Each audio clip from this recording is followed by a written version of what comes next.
Kalau masalah respon keluarga sih, apa mereka sangat terpukul, marah, sedih atau bagaimana? Kalau masalah terpukul sih mungkin terpukul ya. Karena background keluarga saya kan bapak saya haji yang yang di orang tua kan gitu kan. Tapi anaknya sendiri yang bandel memberikan contoh yang tidak baik. Justru ini bagi saya pembelajaran hidup saya. Syukur alhamdulillah. Nah setelah keluar responnya bagaimana orang tua? Apakah mengasingkan, masa bodoh? Lalu bagaimana teman-teman yang lain? Tidak, waktu itu saya masih tetap terjun ke jalan ya. Ketemu teman-teman lagi biasa, respon ke kawan-kawan semua ya positif semua sih, yang sudah lah. Oke. Begitu itu juga saya merasakan artinya yang sudah itu teman-teman yang biasa nongkrong di jalan. Lalu bagaimana masyarakat di sekitar rumah? Kalau masalah masyarakat sih, saya kebetulan gini ya, waktu saya terjun di jalan itu, saya mengedarkan jenis narkoba itu. Alhamdulillahnya saya tidak mengotorin di kampung saya. Posisinya di jalan, di luar wilayah. Nah, kapan?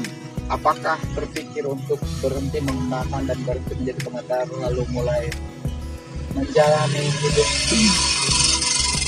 hidup yang baru dalam artian tanda kutip bersih? Itu sejak kapan? Dan apa yang melatar belakangi? Jadi semenjak saya berpikir ya udahlah, yang sudahlah, ngapain saya harus bermain ke narkoba? Oke, sekedar mengetahui doang, itulah kita cukup tahu bahwa ini narkoba itu seperti soalnya ya udah, saya belajar berpikir yang ke depannya bahwa saya nggak akan begini terus. Mulai berpikir untuk berubah ya. Apa yang membuat Sandi berubah?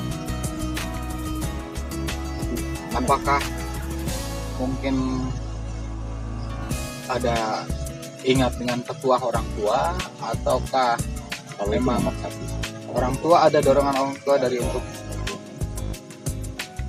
Lagi pula saya berpikir dari awal dari semenjak saya lah kenal narkoba di Indonesia, saya belum bisa balas budi orang tua saya. Orang tua saya. Terus sekarang mulai kegiatan apa? Nah, maksud saya dari sejak keluar itu sulitkah mencari pekerjaan?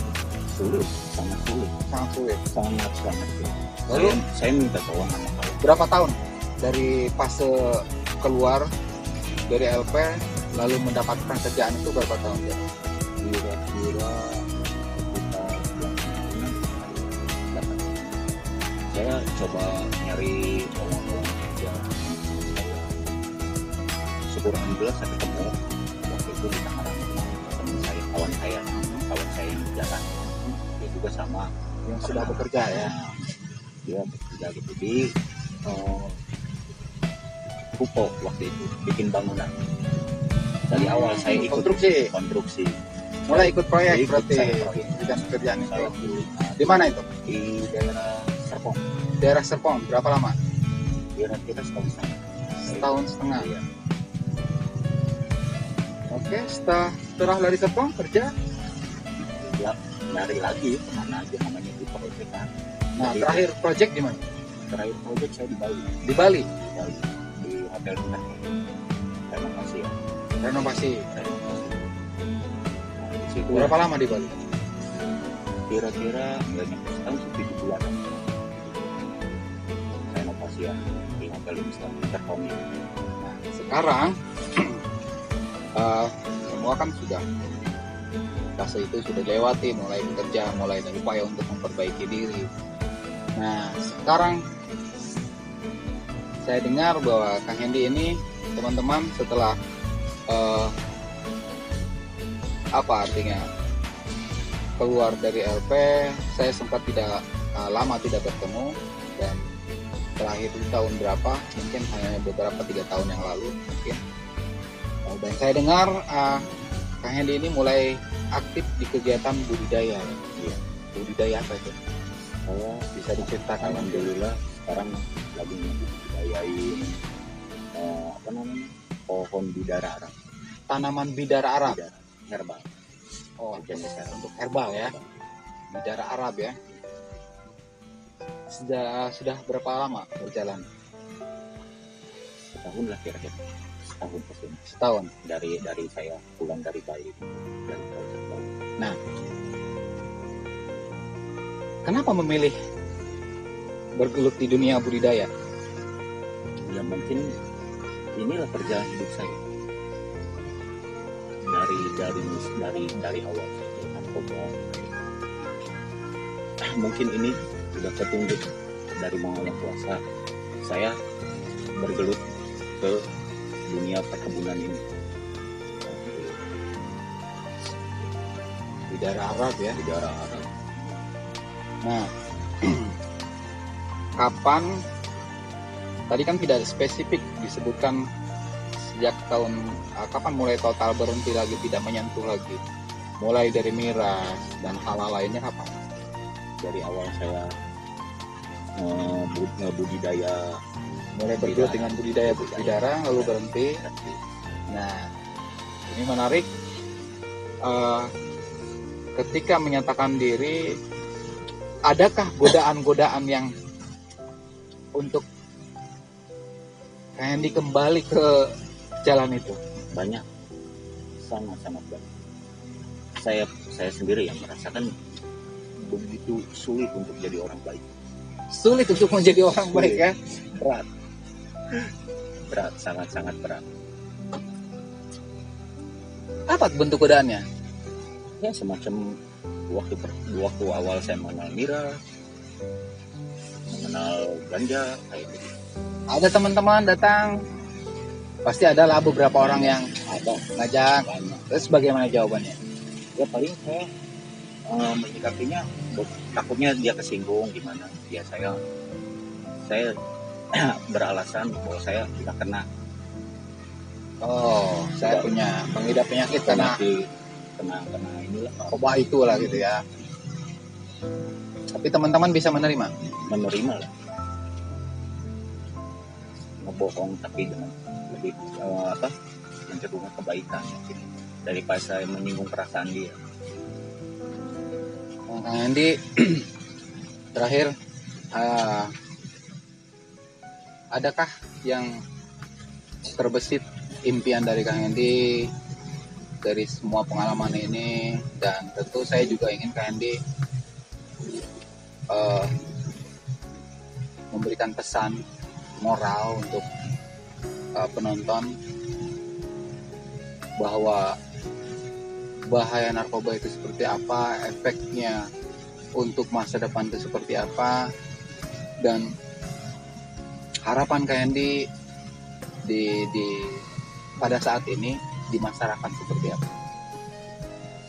Kalau menurut saya sih lebih baik yang belum pernah merasakan narkoba jangan coba-coba merasakan. Jangan coba-coba merasakan. Lebih baik cukup tahu tapi jangan merasakan. Jangan coba merasakan. Yang belum mencoba. Yang belum mencoba. Bagaimana untuk yang sudah mencoba? Yang sudah mencoba, ya semoga ada petunjuk dari Yang Maha Kuasa. Tapi kalau tidak ada keinginan berhenti gimana?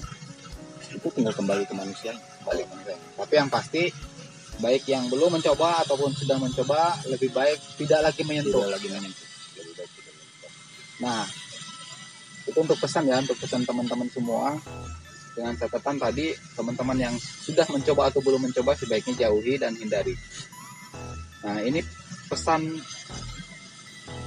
Kang Hendy untuk masyarakat bagaimana menyikapi, karena kan kita tahu lah banyak orang yang berpikir awas tuh mantan tuh, awas tuh misalnya mantan pengedar, jangan-jangan nanti kembali lagi. Apakah sulitkah untuk? Kalau bagi saya sih itu mah kembali lagi ke masyarakat. Yang penting intinya saya sekarang mencoba untuk lebih baik. Mencoba untuk lebih baik. Mencoba untuk lebih baik. Saya tidak merasa bahwa saya ini istilahnya obat atau apa ya, enggak. Maksudnya saya ya gini, inilah saya, inilah Saat ini ya, Hendy saat ini yang sudah mulai berpikir lebih baik untuk masa depan. Oke. Dan saya pikir cukup ya, bahwa teman-teman semua mungkin sudah bisa menyimpulkan bahwa menjadi seorang jangkis, terjerumus dalam lingkaran itu jelas tidak baik ya. Bukan hanya untuk kita sendiri, tetapi juga ini akan melibatkan banyak orang. Jadi alangkah baiknya kalau teman-teman mulai berpikir tadi seperti yang disampaikan oleh Kak Hendy, bahwa menjadi seorang jangkis itu tidak menyenangkan.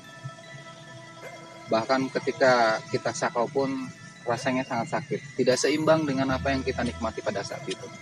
Nah, dan satu hal lagi untuk teman-teman semua, masyarakat luas, bahwa setiap orang memiliki sisi gelap dan sisi putih, karena setiap orang memiliki dua sisi. Ada saatnya di mana kita berada dalam posisi tertentu yang sangat sulit diterima dan dianggap buruk oleh masyarakat atau siapapun. Tetapi sebetulnya kita tahu alasan-alasan tertentu kenapa kita masuk, dan kita pun tahu, sebetulnya setiap orang tahu jalan yang kita pilih adalah salah. Hanya mungkin tadi dengan alasan pencarian jati diri, mencoba suatu hal yang baru, tetapi kita tidak berpikir panjang, akhirnya kita masuk. Nah, pesan saya untuk semua, dan tentu tadi Hendy juga sudah bercerita, jauhi narkoba dan segala macam, dan yang paling penting bagi kita sebagai masyarakat, berilah kesempatan terbaik dan kepercayaan kepada mereka yang mungkin saat ini sedang berjuang untuk menjadi lebih baik, sebuah kepercayaan. Jadi beri mereka kesempatan untuk menjadi lebih baik. Terima mereka, rangkul mereka, dan dukung. Karena kita tahu setiap kesalahan tidaklah ditanggung oleh seseorang, tetapi merupakan tanggung jawab bersama.